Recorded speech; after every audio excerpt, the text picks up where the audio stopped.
조선 세종 때 편집된 삼강 행실도라고 하는 그림이 있는데 거기에 보면 부모님 병을 고치기 위해서 자신의 허벅지살을 떼서 봉양하는 효자가 있었고요. 신청이는 아버지의 눈을 뜨게 하려고 공양미 300석에 팔려서 인당수에 다이빙을 합니다. 자기 몸을 들여서 아버지의 눈을 뜨게 하려고 하는 효녀였어요. 흥부와 놀부 또 장화 홍련 이야기는 형제 자매들의 끈끈한 정을 이야기하고 있습니다. 성경의 대표적인 친구 간의 우정에 대해서는 베드로, 다윗과 요나단의 이야기가 있습니다. 오늘은 설 명절 주간을 맞이해서 과연 성경은 이런 끈끈한 혈연관계, 인간관계에 대해서 어떤 가르침을 주는지 우리가 함께 생각하면서 은혜를 나누려고 합니다. 먼저 하나님은 가족을 귀하게 여기고 중요하게 생각하세요. 잠깐만요. 십계명에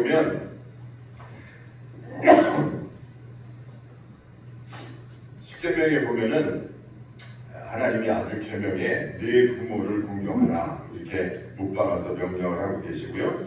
또 남편이나 아내에게는 서로 사랑하기를 주께서 교회를 사랑하시듯이 남편들은 아내를 사랑해라.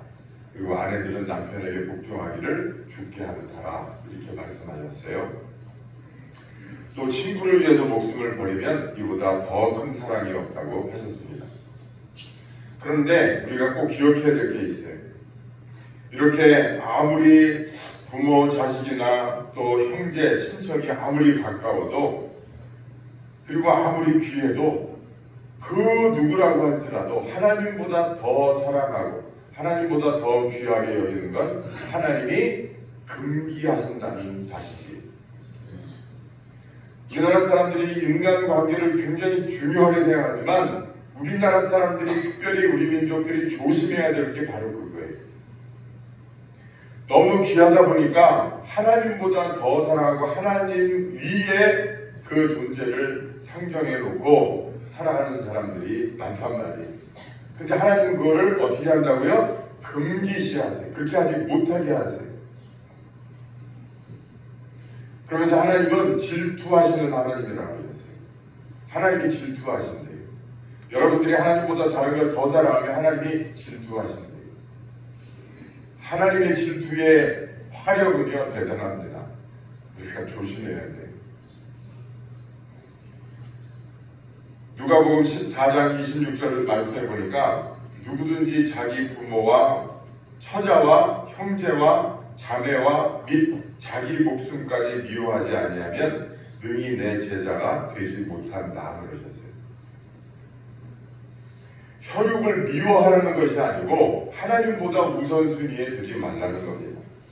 마태복음 10장 37절 말씀해 보니까 아버지나 어머니를 나보다 더 사랑하는 자는 내게 합당하지 않다 그러셨어요.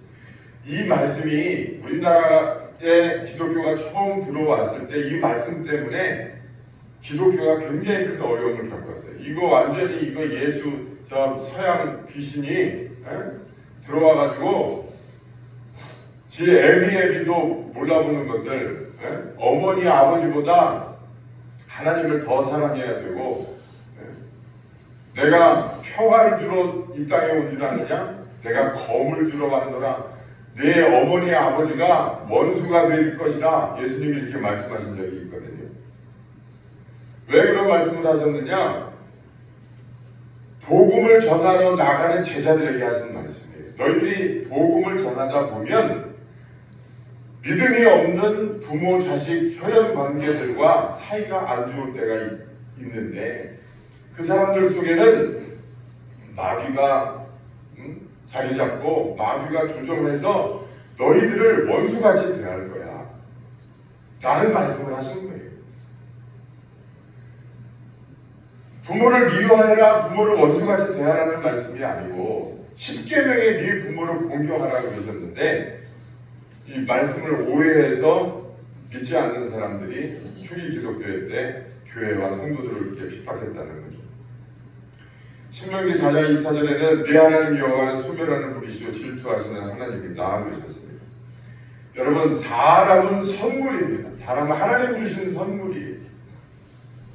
남편이 됐건 아내가 됐건 자식이 됐건 좋은 친구가 됐건 사람은 하나님이 주시는 선물이에요. 사람은 최종의 우상 대상, 의지할 대상이 아니에요.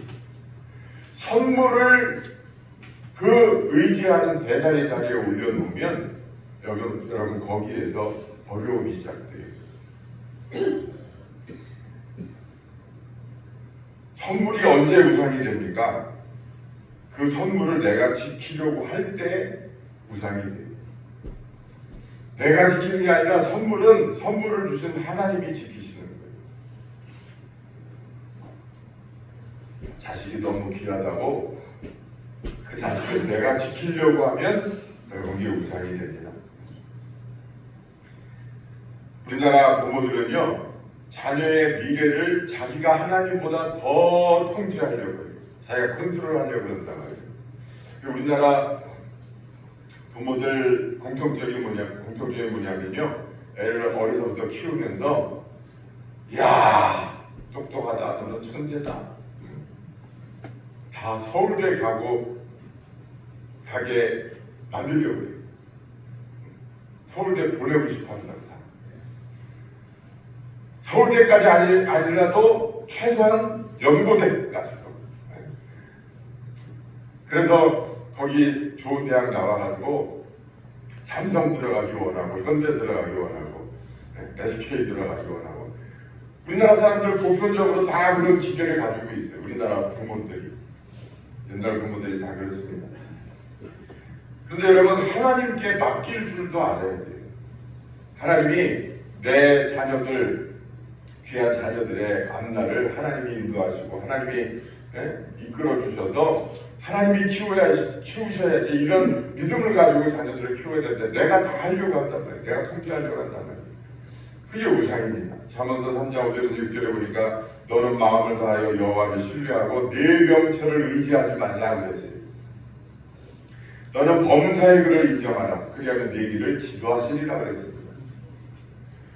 사람을 하나님보다 내가 더 나서서 지키려고 하면 그게 우상이 되는 거예요.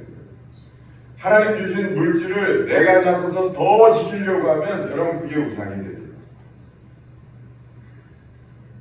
자식들이, 남편이, 아내가 하나님 앞에 불순종하는 걸 분명히 알면서도 그거를 강력하게 말하지 못하면 그것도 우상입니다.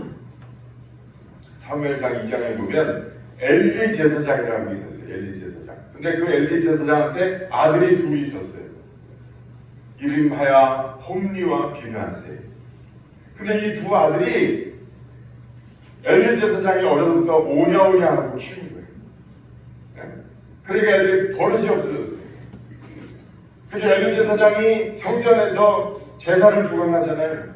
그럼 사람들이 이 재물을 가지고 오잖아요. 옛날 재물은 이제 뭐 소나 양이나 이런 거를 이제 재물로 가져와서 하나님 앞에 이제 드리는데, 그 하나님 앞에 드릴 재물들을 자기네들이 와가지고서 먼저 손을 대는 거예요. 하나님 앞에 드리기도 전에 지네들이 먼저 손을 대는 거예요. 그리고 그 회막에서 수종드는 여인들이 있었는데 그 여인들하고 동침하고, 그럼 죄를 저질렀어요. 어떻게 됩니까? 엘리 제사장이 아주 그냥 다 좀 죽여놔야 돼요. 그런데 엘리 제사장이 그거를 방치했어요. 강력하게 말하지 못했어요. 그게 무서운 죄임에도 불구하고, 그리고 엘리 제사장은 그게 하나님 앞에 얼마나 큰 죄인 걸 알면서도 강력하게 말하지 않았어요. 그러니까 사무엘상 2장 25절에 이렇게 기록되어 있습니다. 그들이, 홈리와 비나스의 그들이 그 아버지의 말을 듣지 아니하였으니 이는 여호와께서 그들을 죽이기로 작정하셨습니다. 누가 죽이는 거예요? 아버지가 죽이는 거예요. 알면서도 말하지 않습니까? 근데 성경에 보면 엘리 제사장이 말하지 않은 건 아니에요. 말을 했는데 건성건성 말했어요. 강력하게 말해야 되는데 건성건성 말했어요. 그래서 결국은 이 두 아들이 전쟁터에 나가서 동시에 죽습니다. 그리고 언약궤를 빼앗겨요. 하나님의 법궤, 하나님이 임하신다고 하는 이스라엘이 가장 소중하게 여겨야 되는 그 법궤를 빼앗겨요. 그리고 그 두 아들이 죽었다고 하는 소식을 듣고 엘리 제사장이 죽습니다. 그리고 그 제사장 가문이, 그 제사장 엘리의 가문 전체가 다 망해버려요. 가문이 교체가 됩니다. 하나님 주신 선물을 우상으로 만들면 그렇게 됩니다. 우리 주변에는 내 마음이 의지가 되는 사람들이 많이 있습니다. 남편이든 아내든 자식이든 친구든 교인이든 누구든 조심해야 돼요. 정말 조심해요. 사람 조심, 돈 조심. 근데 아브라함은 어땠습니까? 아브라함은 100세에 낳은 아들이지만 그럼에도 불구하고 하나님이 네 아들을 바쳐라 그러니까 뒤도 안 돌아보고 그 이삭을 모리아산에 데려가서 하나님 앞에 드려요. 그게 아브라함의 믿게 하죠. 예수님의 제자들은 어땠습니까? 나를 따르라. 그랬더니 제자들이 생업도 버리고 가족도 버리고 부모도 버리고 집도 버리고 그냥 예수님을 따랐어요. 그래서 예수님의 제자가 됐어요. 어느 고3이 된 아들이 있었어요. 엄마, 나 이제 고3 됐으니까 1년 동안 나 교회 쉴게요. 그랬더니 엄마가 아이고 내 새끼 됐다. 그래야지. 그리고 청년부 목사님한테 가서 목사님 우리 애가 이제 고3이 돼서 당분간 교회 못 나올 것 같대요. 이 목사님이 아유 그러셔야죠. 그럼 이거 다 망하는 거예요. 근데 이 목사님이 뭐라 그랬느냐? 집사님, 그 아이의 합격이 그 아이의 인생을 구원합니까? 하나님의 인생을 구원하십니까? 좋은 대학 가는 게 그 아이를 구원하는 겁니까? 그 아이의 믿음을 죽이지 않고 살아계신 하나님을 믿게 하는 것이 그 아이의 인생을 구원하는 겁니까? 이 집사님이 뜻밖의 목사님의 반응에 놀랐어요. 생각해보는 거예요. 아, 그렇지. 아무리 좋은 대학을 가도 공부를 열심히 해서 좋은 대학을 가도 하나님이 그 인생을 지키시지 않으면 그 인생은 망해버리는 인생이죠. 그리고 돌이켜서 그 아들한테 가서 아니야, 좋은 대학에 못 가도 괜찮아. 예배만은 꼭 지키자. 예배만은 생명처럼 지키자. 그리고 남는 시간을 더 열심히 해. 그래서 그 아이가 그 이야기를 듣고 믿음도 지키고 공부도 열심히 해서 정말 원하는 대학에 들어갔어요. 여러분, 우리는 스스로에게 물어봐야 됩니다. 나는 사람을 하나님께 맡겼는지 아니면 그 사람을 붙들고 의지하고 살아가는지 우리 스스로에게 물어봐야 됩니다. 사람과의 문제 앞에서 내가 사람과 해결하려고 하는지 아니면 사람을 내게 주신 하나님과 문제를 해결하려고 하는지 물어봐야 돼요.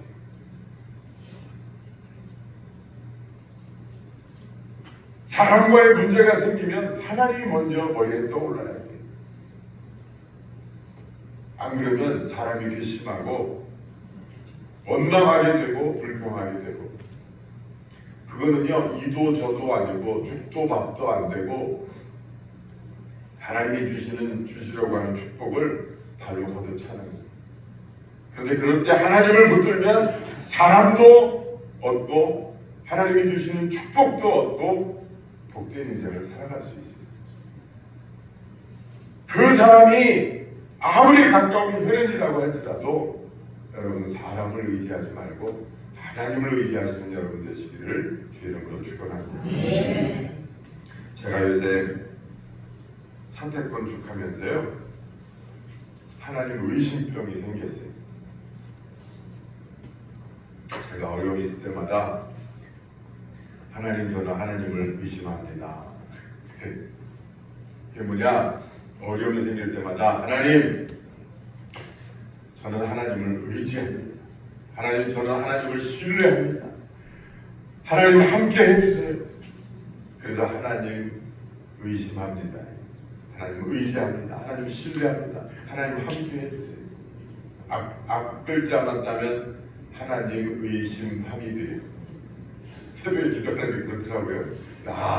이렇게 외워놓으면 잊어버리지 않겠다. 그래서 요새 하나님 의심합니다. 뜻대로 안 되는 게 있어요.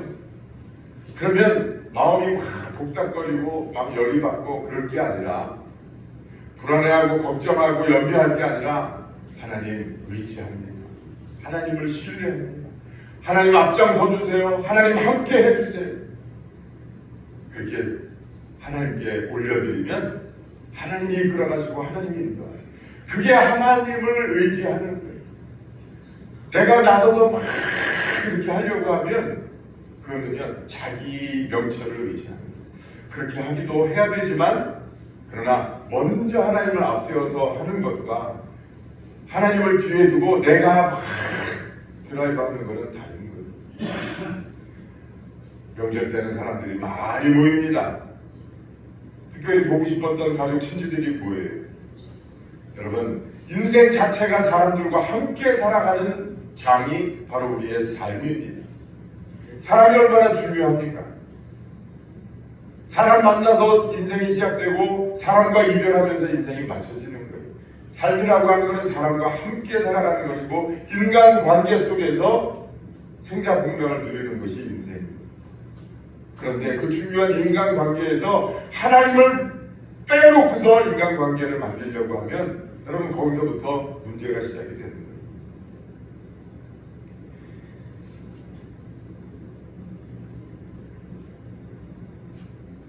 창세기 2장 10절에 보니까 여호와 하나님이 땅에 흙으로 사람을 지으시고 생기를 그 코에 불어넣으시니 사람이 생명이 되니라 그랬습니다.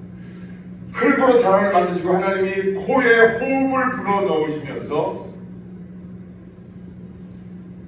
그때부터 생명이 됐어요. 살아있는 사람이 됐다. 그러니까 여러분 호흡이 있는 자를 의지하지 말라고 하시는 그 말씀은 사람은요 어떤 존재냐?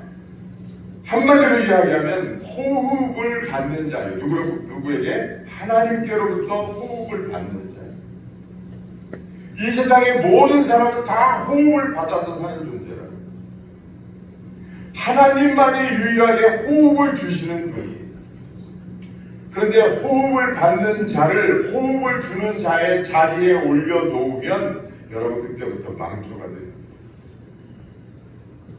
아무리 귀한 사람이라도 여러분 호흡 받는 자임을 잊지 말아야 돼요. 하나님이 그 코에서 숨을 거두어 가시면 여러분 그 존재는 사라져버리고 마는 거예요. 나 역시 호흡을 받아 사는 자예요. 하나님이 내게 호흡을 주심으로 날마다 호흡을 주심으로 내가 존재하는 거지. 사람은 그래서 여러분 너무너무나 어떻게 보면은 아침 안개 같고 들에 풀꽃과 같은 그런 존재인 거예요. 숨만 걷어가면 그걸로 끝나는 존재인 거예요. 우리에게 영원한 호흡을 주시는 하나님을 잊지 말아야 됩니다. 이 우주 만물을 창조하신 창조주 하나님을 잊지 말아야 됩니다. 나의 주인 되시고 목자가 되시는 하나님을 잊지 말아야 됩니다. 우리 주변에는 분명 우리 마음을 끌고 의지하게 되는 사람들이 있습니다. 저도 여러분 중에 의지가 되는 사람이 있어요, 솔직히. 그런데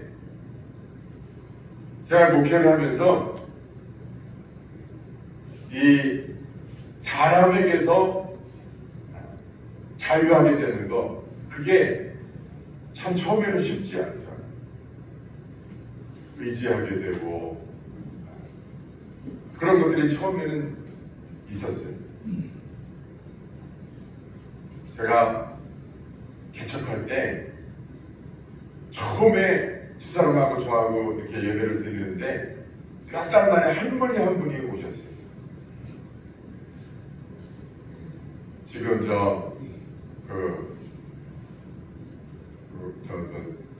어디지? 신광초등학교 옆에 그 아파트 거기서 나오시는 할머니인데 어찌나 반가운지요. 너무너무 행복했어요. 그리고 나서 또 몇 분이 이렇게 모였어요. 근데 그분 중에 한 분이 신앙생활을 잘 하시다가 젊은 분인데 여자 집사님인데 이사를 가게 됐어요. 시댁. 어찌나 낙심이 드는지 집사람하고 저하고 한 달 동안 그냥 공황 상태가 됐어요. 그때 알았어요. 우리가 얼마나 사람을 의지해야 되는지. 성도를 사랑한다고 하는 미명 안에 숨어서 몰랐는데 떠날 때 보니까 내가 사람을 의지했구나. 우리가 사람을 의지했구나. 그거를 여실히 알게 되는 거예요. 아, 사람 의지하지 말아야지. 근데 그게 안 되더라. 안 돼. 또 누가 이사하고 또 누가 돌아가시고 또 누가 결혼해서 그런 과정을 계속 겪으면서 조금씩 그런 마음이 고쳐지고 다듬어지고 하나님께 점점 의지하는 그 훈련을 하나님이 시켜가시더라고요. 지금은 완벽해졌느냐? 지금도 어떻게 완벽해지겠어요? 그런 마음이 아직도 있는 거죠. 근데 여러분, 우리가 꼭 기억해야 됩니다. 하나님이 우리에게 주신 모든 사람은 하나님이 내게 주신 선물이, 그 선물을 하나님 자리에 올려놔서는 절대 안 됩니다.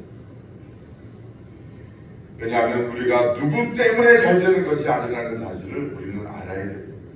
우리는 누구 때문에 잘 되는 게 아니라 하나님 때문에 잘 되는 거예요. 다윗의 아들이 병이 들었어요. 그래서 죽을 둥살둥 그래요. 그러니까 다윗이 아버지 다윗 왕이 얼마나 근심이 됐겠어요. 식음을 전폐하고 늘 얼굴에 수심이 가득하고 씻지도 않고 하나님 앞에 매달려 기도하고 하나님 내 아들을 살려주옵소서. 먹지도 않고 자지도 않고 그리고 씻지도 않고 그렇게 기도하다가 아들이 죽었어요. 그러니까 신하들이 얼마나 걱정이 돼요. 그래가지고 달려가서 다윗이 걱정이 돼서 달려가서 봤더니 다윗이 깨끗이 목욕하고 앉아서 음식을 먹고 얼굴이 환해졌어요. 그래서 신하들이 물어봤어요. 아니 죽었는데 어떻게 이렇게 바뀌셨냐고 그랬더니 다윗이 말하기를 살아있을 때는 하나님이 혹시나 살려주실까 싶어서 내가 기도했지만 이제 하나님께서 그를 데려가셨으니 그는 하나님 뜻이고 그 하나님 주관이다. 내가 어떻게 더 하나님의 뜻을 바꿀 수 있겠느냐. 그러면서 자기 자신을 바꿨다. 그래서 여러분 그래서 그 다윗의 믿음이 훌륭한 거예요. 다윗은 하나님을 하나님으로 인정하는 사람이었어요. 아무리 귀한 자식이지만 그럼에도 불구하고 자식보다 하나님을 더 귀하게 여기는 믿음이 있었기 때문에 하나님의 주권을 인정하는 거예요. 여러분 그렇습니다. 우리가 하나님께 소망을 둬야 됩니다. 그래서 언제든지 우리가 여러분 세상 것을 바라보고 사람을 바라보고 물질을 의지하고 그러면 반드시 낙심할 날이 와요. 내가 의지하던 그것들이 나를 실망시키고 내 마음을 아프게 할 날이 반드시 옵니다. 그러나 하나님은 나를 실망시키지 않으세요. 하나님은 신실하신 하나님이세요. 하나님을 의지하고 살아가는 인생은 틀림없이 하나님이 붙들어 주시고 하나님이 그 갈 길을 인도하시는 줄로 믿습니다. 여러분, 이 명절에 우리가 사람을 많이 만나게 될 텐데 이럴 때 우리가 한번 생각해 보는 거예요. 과연 사람이라고 하는 것은 내게 어떤 의미를 가지고 있나? 내가 의지하는 사람들이 주변에 많이 있는데 그 사람들이 과연 내 삶에 어떤 의미를 부여하는 존재인가? 한번 생각해보는 명절이 되시기를 주의 이름으로 축원합니다. 기도하겠습니다.